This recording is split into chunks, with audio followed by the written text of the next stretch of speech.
DD Rajasthan के सभी दर्शकों को मेरा प्यार भरा नमस्कार।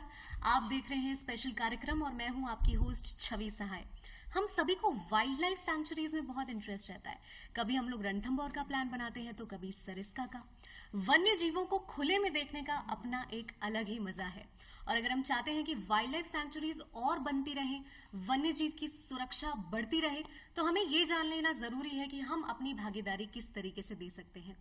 3 मार्च के दिन हर साल वर्ल्ड वाइल्ड लाइफ डे मनाया जाता है। ये दिन क्यों मनाया जाता है, आज इस बारे में भी चर्चा होने वाली है। और इस बारे में चर्चा करने के लिए हमारे साथ में जुड़े हैं श्री शारदा प्रताप सिंह जी, जो है वन संरक्षक वन्य जीव। बहुत बहुत स्वागत है सर आपका इस शो में। सबसे पहला सवाल मैं आपसे यही पूछना चाहती हूँ कि 3 मार्च को वर्ल्ड वाइल्ड लाइफ डे क्यों मनाया जाता है? बहुत अच्छा प्रश्न है मैडम।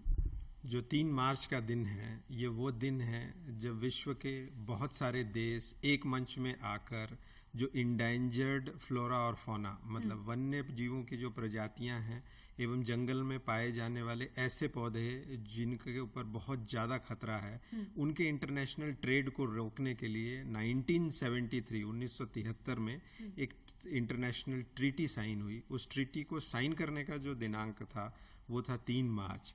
इस वजह से 3 मार्च को वर्ल्ड वाइल्ड लाइफ डे मनाया जाता है, जिससे कि हम इस तरह की वन्यजीव प्रजातियां, इस तरह के जो जंगली पेड़ पौधे हैं जिनका की इंटरनेशनल ट्रेड बहुत ज्यादा है, इलीगल ट्रेड बहुत ज्यादा है, और जिसकी वजह से वो काफी थ्रेटेंड हो गए हैं और हो सकता है हमारी अगली जनरेशन उन्हें ना देख पाए, उनको बचाने का हम प्रयास कर सके, हम संकल्प ले सकें। इसलिए हम वर्ल्ड वाइल्ड लाइफ डे जो है 3 मार्च को हर साल मनाते हैं। जी, 3 मार्च को क्या स्पेशल प्रोग्राम्स किए जाते हैं गवर्नमेंट की तरफ से अवेयरनेस फैलाने के लिए?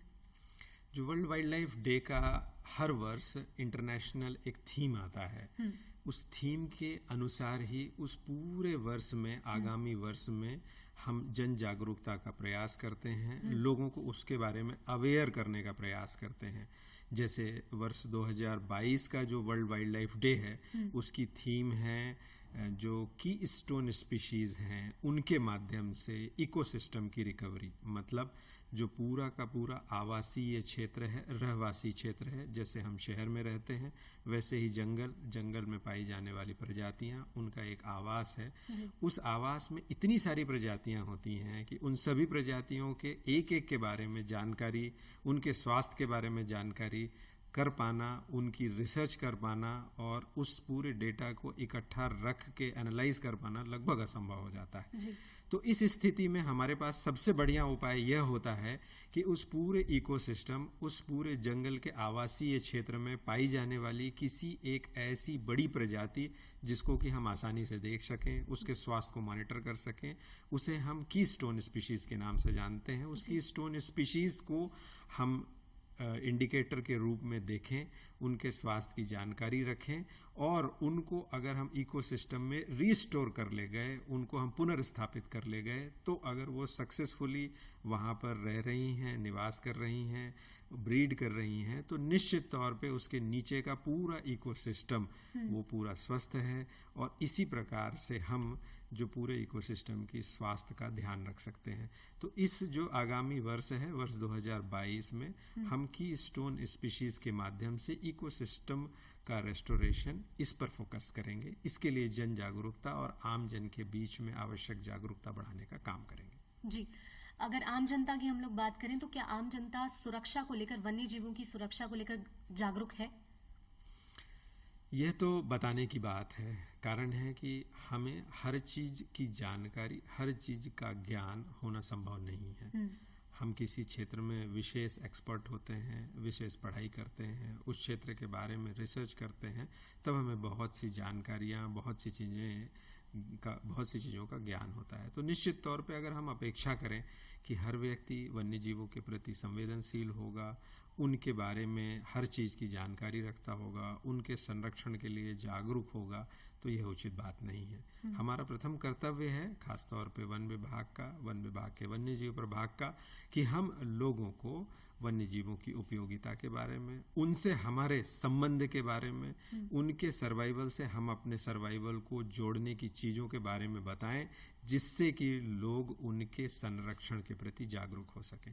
तो निश्चित तौर पे वर्ष पर्यंत हम ये प्रयास करते हैं। जो वर्ल्ड वाइल्ड लाइफ डे है 3 मार्च जो का दिन है, वो इस कड़ी में एक विशेष प्रयास के रूप में आता है। और इसके अतिरिक्त हर वर्ष अक्टूबर माह में 1 अक्टूबर से लेके 7 अक्टूबर 1 अक्टूबर से लेके 7 अक्टूबर तक वन्यजीव सप्ताह, 7 दिवस का वन्यजीव सप्ताह मनाया जाता है, जिसमें हम आमजन के बीच में जाते हैं, स्कूलों में भी जाते हैं, नए बच्चों से बातचीत करते हैं और उन्हें वन्यजीव और इस पूरे इकोसिस्टम के बारे में जानकारी देके उनको अपने साथ जोड़ने का प्रयास करते हैं। ओके। संख्या की अगर बात करें तो ऐसा कौन सा वन्य जीव है जिसकी संख्या इस वक्त सबसे कम है? हमारे देश में जो वन्य जीव हैं उनको बड़ी बड़ी जो स्पीशीज हैं जिनकी संख्या निरंतर तौर पे कम होती चली जा रही है, उनको फोकस करते हुए बहुत से प्रोग्राम चलाए हुए हैं, जिसमें से कि जिस प्रोग्राम का राजस्थान में बहुत रेलेवेंस है वह है प्रोजेक्ट टाइगर। प्रोजेक्ट टाइगर के माध्यम से हमने पूरे देश में जो टाइगर्स की संख्या है, बाघों की संख्या है, उनको पुनर्स्थापित करने का बहुत अच्छा प्रयास किया है और इस प्रयास के बहुत अच्छे परिणाम आए हैं। आपको जानकारी देते हुए मुझे यह खुशी हो रही है कि पूरे विश्व में पाई जाने वाली बाघों की संख्या का लगभग 70% मात्रा हमारे देश में है और उस 70% जो बाघों की संख्या है उसमें निरंतर तौर पर वर्ष पर्यंत वृद्धि हो रही है और वर्तमान में जो बाघ हमारे देश में हैं वो पिछले 15 सालों में देश में पाए जाने वाले बाघों की, नेचर में पाए जाने वाले बाघों की उच्चतम स्तर है, उच्चतम संख्या है।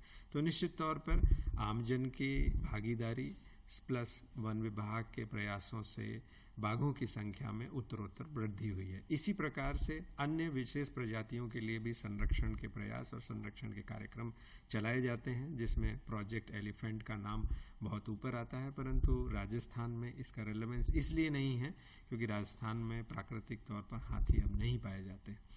इसके अलावा राजस्थान में एक विशेष प्रजाति पाई जाती है जो कि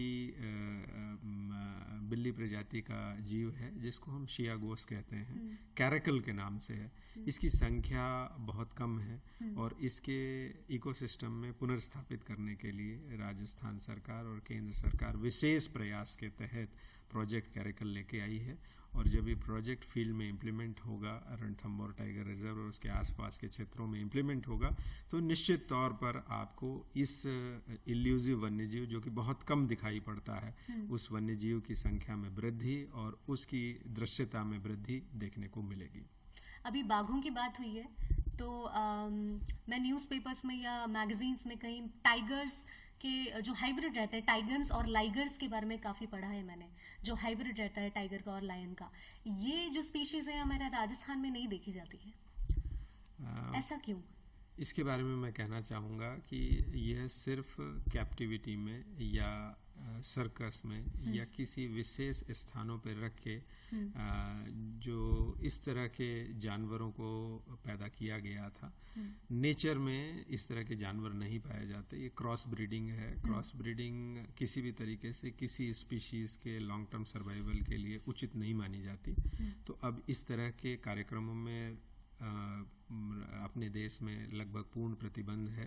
इस तरह की क्रॉस ब्रीडिंग नहीं होती और इसका इकोसिस्टम में किस तरह का प्रभाव पड़ेगा और जो नई प्रजातियां इस क्रॉस ब्रीडिंग से पैदा होंगी उसका क्या नुकसान हो सकता है, क्या फायदा हो सकता है, हम नहीं जानते हैं। तो जो चीज प्रकृति अपने संरक्षण में नहीं करने देना चाहती तो हम उसे करके एक अनावश्यक विषमता क्यों पैदा करना चाहते हैं? So this is not natural. This is not natural. तो इस चीज को ना तो सरकारी नियम कानून इसको इंडोर्स करते हैं और ना ही इससे होने वाली अनिश्चितता की वजह से किसी अन्य प्रकार से इस तरह के कार्यक्रमों को या इस तरह की क्रॉस ब्रीडिंग को सपोर्ट करने का कोई कारण है।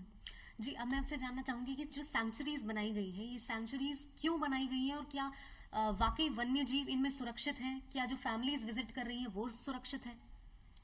यहाँ पर आपके प्रश्न में 3 विशेष बिंदु हैं कि वन्यजीव सेंचुरीज क्या हैं और क्यों बनाई गई हैं, सेंचुरीज में जाने वाले लोग और सेंचुरीज में रहने वाले वन्यजीव क्या सुरक्षित हैं। एक एक करके मैं इन प्रश्नों का जवाब देने का प्रयत्न करता हूँ। जो सेंचुरीज और नेशनल पार्क हैं, ये वन्यजीव संरक्षण अधिनियम 1972 के तहत वन्यजीवों के क्षेत्रों को विशेष संरक्षण प्रदान करने के लिए बनाए जाते हैं। तो जो नेशनल पार्क है, जिसको हम राष्ट्रीय उद्यान के नाम से जानते हैं, उस नेशनल पार्क का एक विशेष दर्जा होता है। उस नेशनल पार्क के अंदर किसी भी प्रकार के किसी भी व्यक्ति के कोई भी राइट्स नहीं रहते। मतलब वह क्षेत्र वन्य जीवों के लिए बिल्कुल एक्सक्लूसिव है। उस क्षेत्र में किसी प्रकार का मानवीय दखल नहीं होगा। ऐसे क्षेत्रों को ही जो है राष्ट्रीय उद्यान डिक्लेयर किया जाता है। इस तरह के राष्ट्रीय उद्यान के जो भी नेचुरल कंपोनेंट है, जंगल है, खुले घास के मैदान हैं, पानी की वाटर बॉडीज हैं, तालाब हैं, झीलें हैं, उनको बिल्कुल प्राकृतिक तौर पर रख के संरक्षित किया जाता है, जिससे कि प्रकृति अपना काम करके प्रकृति की जितनी भी प्रजातियां हैं, जितने भी वनस्पतियों की प्रजातियां हैं, जीवों की प्रजातियां हैं, वो वहां पर आसानी से रह सकें, आसानी से ब्रीड कर सकें। इसलिए उस पर्यावास को प्राकृतिक तौर पे सुरक्षित रखने का प्रयास किया जाता है। तो अब यहाँ पर बिंदु यह आता है कि जो नेशनल पार्क हैं, जिसमें किसी प्रकार की इंसान की कोई दखलंदाजी नहीं रहती है, और सेंचुरीज हैं जिसमें कि राजस्व का क्षेत्र भी हो सकता है एवं वन क्षेत्र भी होगा।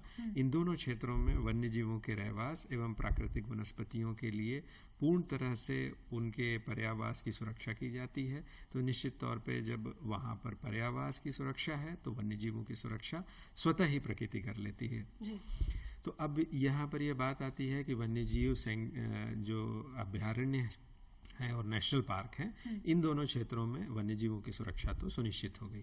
अब बात आती है कि वह क्षेत्र, वहां पर जाने वाले व्यक्तियों को, टूरिस्ट को किस प्रकार की सुरक्षा है जी। तो मैं आपको यहाँ पर यह बताना चाहूंगा कि इंसान के साथ वन्य जीवों का किसी प्रकार का कोई नेचुरल इंटरैक्शन, प्राकृतिक तौर पे कोई भी इंटरैक्शन कहीं पर भी नहीं होता है। तो जब उन्होंने इंसान को देखा और इंसान को देखकर उन्होंने उसको सिंपली इग्नोर किया, उन्होंने वास्तव में उनको गुना ही नहीं, उनको गिना ही नहीं। कारण क्योंकि वो उसमें प्राकृतिक पर्यावास में इंसान को दिन प्रतिदिन तौर पर वो नहीं देखते आए हैं।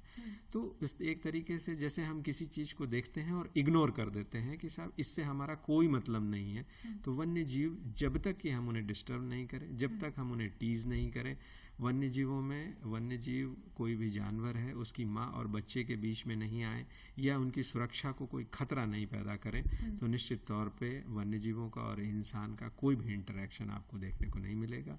इसलिए मैं पूरे विश्वास के साथ इस बात को सभी को बताना चाहता हूँ कि वन्यजीव क्षेत्र जितने भी हैं, सेंचुरीज और नेशनल पार्क हैं, वो निर्धारित प्रक्रिया के तहत पूर्णतः विजिट करने के लिए पर्यटन के लिए सुरक्षित हैं। आप उसमें निर्धारित समय पे जाएं और निर्धारित गाइड के साथ जाएं, आपको किसी प्रकार का कोई कष्ट नहीं होगा। निर्धारित समय की बात हुई है तो मैं यहाँ पे मौसम की भी बात करना चाहूंगी। कई बार लोग सेंचुरीज चले जाते हैं लेकिन उनकी ये कंप्लेन रहती है कि हम तो टाइगर देख ही नहीं पाए। तो वो किस रीजन से, क्या कोई ऐसा वेदर है जिसमें जाने से फायदा रहता है, जब जाएंगे तो उनको एनिमल ज्यादा दिखेंगे? यहाँ पर मैं आपको बता दूं कि जानवरों का जो वन्य जीवों का मोस्टली ब्रीडिंग सीजन है, जैसे अगर हमने कोई टाइगर रिजर्व बनाया है तो निश्चित तौर पे वहाँ पे प्राइम स्पीशीज जो है जिस पे हम फोकस कर रहे हैं वो है टाइगर, बाघ। तो बाघों का जो ब्रीडिंग सीजन होता है, जिस ब्रीडिंग सीजन में हम चाहते हैं कि बाघ और बाघ के जो नए बच्चे आ रहे हैं उनको किसी प्रकार से डिस्टरबेंस नहीं हो, तो उस समय पर कन्वेंशनली जो है टाइगर रिजर्व बंद कर दिए जाते हैं।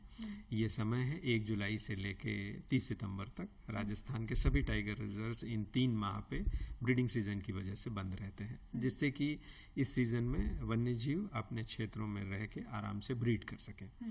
तो जो आप बंद रहने की बात है वो तो ये मैंने आपको बताई। इसके साथ साथ जो वन्यजीव क्षेत्र हैं, टाइगर रिजर्व्स हैं, नेशनल पार्क्स हैं, इसमें सूर्योदय से लेके सूर्यास्त के बीच में निर्धारित समय पर ही टूरिज्म परमिट किया जाता है।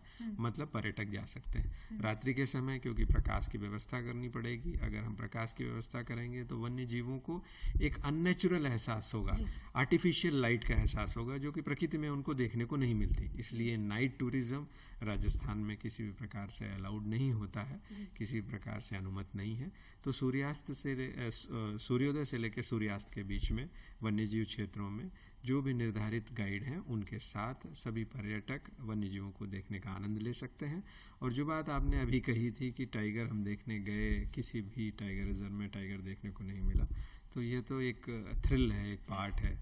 अगर वो आपको पहली बार में ही और एक ट्रिप में ढेर सारे टाइगर देखने को मिल जाएंगे तो उस इल्यूसिव कैट को देखने का जो रोमांच है उसका एहसास संभवतः नहीं होगा। तो हम आशा करेंगे कि टाइगर्स की विजिबिलिटी रहे, परंतु एक ट्रिप में कम से कम एक बार, इससे ज़्यादा नहीं। ओके।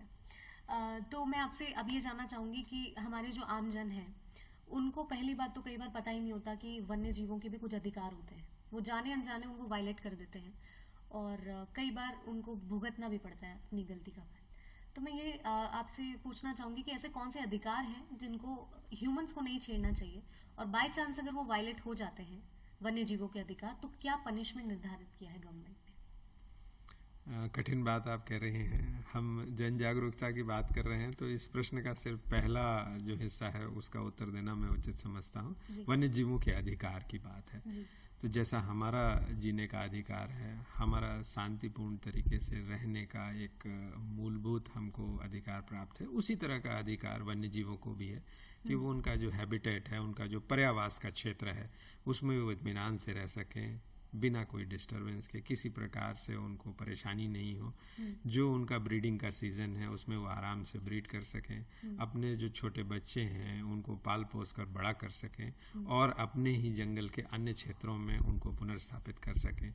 निश्चित तौर पे इस तरह के मूलभूत अधिकार जो कि जीवन में हमें हैं, वो हमें निश्चित तौर पे अपने वन्य प्राणियों को देने चाहिए। और हमारे जो वन्यजीव संरक्षण अधिनियम 1972 है, वन्य जीवों के लिए इसी अधिकार को एस्टैब्लिश करता है। यहाँ पे एक सवाल मुझे और आ रहा है कि जैसे मंकीज हमें दिख जाते हैं कई बार, और मंकीज के लिए कई फैमिलीज होती है, बनानास लेकर चले गए, केले, कुछ फ्रूट्स लेकर चले गए, सैंक्चुरीज में लेकर चले गए मंकीज को देने के लिए, तो क्या ये फेवरेबल है? मूलतः नहीं। हम जो एक वन्य जीव है, मूलतः हम इस बात को माने या न माने, जो काले मुंह के लंगूर हैं और लाल मुंह के बंदर हैं, दोनों का प्राकृतिक पर्यावास जंगल ही है, परंतु आसान भोजन के लिए वो इंसानी बस्तियों के आसपास रहना सीख गए हैं। क्यों? क्योंकि सभी के पास बुद्धि होती है, उन्हें भोजन को प्राप्त करने में इंसानी बस्तियों के पास जो आसानी दिखती है, इसलिए वो इंसानी बस्तियों के आसपास के पेड़ों में, क्षेत्रों में रहने लगे। अगर वो इस तरह के क्षेत्रों में रह रहे हैं तो कोई बात नहीं है, वो जंगल से बाहर निकल कर आए हैं। परंतु अगर हम जंगल में, सेंचुरी में उनके लिए केले लेकर जाते हैं, खाना लेकर जाते हैं, तो वास्तव में मैं आपको ये बताना चाहूँगा कि हम इस समय एक महामारी से जूझ रहे हैं। ऐसा नहीं हो कि हम इंसानों से या हमारे द्वारा इंसानों के द्वारा जो भोजन दिया जा रहा है उस भोजन से हम किसी तरह का बैक्टीरिया या वायरस इस तरह के भोजन करने वाले वन्य जीवों को प्रदान कर दें। तो निश्चित तौर पे हम उनके आसान भोजन की व्यवस्था तो कर रहे हैं, परंतु हम नहीं जानते हैं कि प्रकृति में कब हम उन्हें रोग कारक बैक्टीरिया और वायरस भी हम दे सकते हैं। और प्रकृति में जो कोई भी जानवर है, प्रकृति उनके लिए भोजन की व्यवस्था रखती है, उसी अनुपात में उनकी जनसंख्या का नियंत्रण भी होता है। अगर हम किसी भी विशेष प्रजाति के जानवर को अलग से खाना देते हैं तो उस प्रजाति के जानवरों की संख्या बढ़ती है और प्रकृति में एक प्रजाति दूसरे से जुड़ी हुई होती है। इस कनेक्शन को, इस चेन को हम डिस्टर्ब कर देते हैं, मतलब हम पूरे प्रकृति के संतुलन, उस क्षेत्र के प्रकृति के संतुलन के साथ खिलवाड़ कर रहे हैं।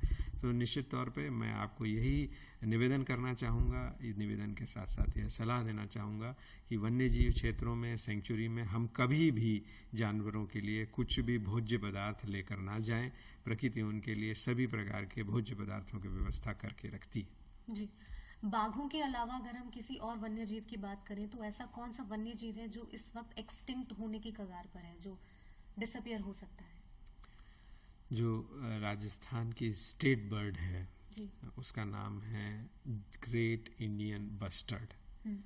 यह पहले राजस्थान के कई घास के मैदानों में पाई जाती थी, जिसमें डेजर्ट का जैसलमेर का क्षेत्र है, जिसमें अजमेर के पास सौखलिया का क्षेत्र है, इसके अलावा 12 जिले का क्षेत्र है। यह राजस्थान एवं डेक्कन प्लेटो के साउथ में, दक्षिणी भारत में भी कई स्थानों पर पाई जाती थी। परंतु यह जो चिड़िया है, इस चिड़िया का एक विशेष ब्रीडिंग का जो एरिया है, जो कि घास के खुले मैदान है। घास के खुले मैदानों पर उसको ब्रीड करने के लिए वो अंडे देती है। अगर हम उन घास के मैदानों पर खेती करना शुरू कर दें तो निश्चित तौर पे जब किसान का हल चलेगा, ट्रैक्टर चलेगा, तो उन क्षेत्रों में पड़े हुए अंडे या अंडे देने के स्थान डिस्टर्ब हो जाएंगे, वो स्थान खत्म हो जाएंगे। और उसके साथ साथ अगर हम कीड़ों को, अपनी फसलों को बचाने के लिए, कीड़ों को मारने के लिए इंसेक्टिसाइड्स का इस्तेमाल कर रहे हैं, तो जो इंसेक्ट्स GIB के लिए, जो कीड़े भोज्य पदार्थ का काम कर रहे हैं, भोजन का काम कर रहे हैं, वो कीड़ों की उपलब्धता भी नहीं होगी। तो इन कारणों से जो GIB की संख्या है राजस्थान में, अब आज दिनांक में सिर्फ जैसलमेर के कुछ क्षेत्रों पर GIB है, तो उसकी संख्या बहुत ही कम हो गई है। अगर हम रिकॉर्ड्स पे भरोसा करें तो wild life institute of India के अनुसार लगभग 124-125 इंडिविजुअल ही उसके रह गए हैं। तो उनके संरक्षण के लिए डेजर्ट नेशनल पार्क के क्षेत्र में विशेष प्रयास किए जा रहे हैं, जिससे ये स्पीशीज रिकवर हो सके, इनकी संख्या बढ़ सके और इस चिड़िया को हमारी फ्यूचर जनरेशन, आगे आने वाली जो पीढ़ियां हैं, वो भी देख सके। अमेजिंग। अब जाने से पहले मैं चाहूंगी कि आप हमारे सभी दर्शकों को ये बताएं कि वो अपने लेवल पे कैसे अवेयरनेस फैला सकते हैं वन्य जीवों को लेकर। हम आपको सिर्फ एक ही बात कहना चाहेंगे, दुनिया में इंसान का एग्जिस्टेंस, इंसान का रहना एक बिल्कुल अलग थलग तरीके से संभव नहीं है। हम एक चेन, एक कड़ी से एक दूसरे से बंधे हुए हैं। हमारे से बहुत सी चीज़ें इस प्रकृति की चलती हैं और प्रकृति की ज़्यादातर चीज़ों से हमारा एग्जिस्टेंस, हमारा भोजन, हमारे को लगने वाली बीमारियां, बीमारियों की तोड़ और उनकी दवाएं, ये सारी की सारी चीज़ें एक कड़ी में, एक सूत्र में पिरोई हुई हैं। इसलिए मैं आपसे निवेदन करना चाहूँगा कि जिन चीज़ों को हम नहीं जानते हैं उन चीज़ों को ना छेड़ें, प्रकृति को अपना काम करने दें और प्रकृति की जो सुंदरता है, जो ग्रीनरी है और जो वन्य जीव हैं, उनको दूर से देख के, उनको संरक्षित करके उनका आनंद लें और अपनी आगे आने वाली पीढ़ियों को यही प्रकृति, यही सुंदरता हम प्रदान कर सकें। और अवेयरनेस के लिए कोई स्पेशल चीज जो कर सकते हैं आमजन? यस, इसके लिए वन विभाग अपने स्तर पर प्रयास करता ही है, परंतु इसके साथ साथ मैं चाहूँगा कि जो स्कूल का पाठ्यक्रम है उसमें वन्य जीव संरक्षण, वनस्पतियाँ, जंगल के संरक्षण के बारे में जो चीज़ें पढ़ाई जाती हैं, उन्हें आप अपने जीवन में उतारने और उन्हें आगे और लोगों को, अपने समाज के, अपने परिवार के अन्य लोगों को इससे सेंसिटाइज करने का प्रयास करें। तो निश्चित तौर पे जो हमारी वर्तमान स्कूली शिक्षा की जनरेशन है, अगर उस तक ये बात चली गई निश्चित तौर पे, तो वो अपने परिवार और अपने समाज को सारी बात बता पाने में सक्षम हो सकेंगे। परफेक्ट। बहुत बहुत शुक्रिया सर आपका, आपने अपना कीमती वक्त निकाला और इतने इम्पोर्टेंट टॉपिक पे हमारे दर्शकों को एनलाइटन किया। बहुत जल्द लौटेंगे एक और दिलचस्प एपिसोड के साथ में। अभी के लिए आपसे विदा लेने का समय आ गया है। बहुत बहुत शुक्रिया।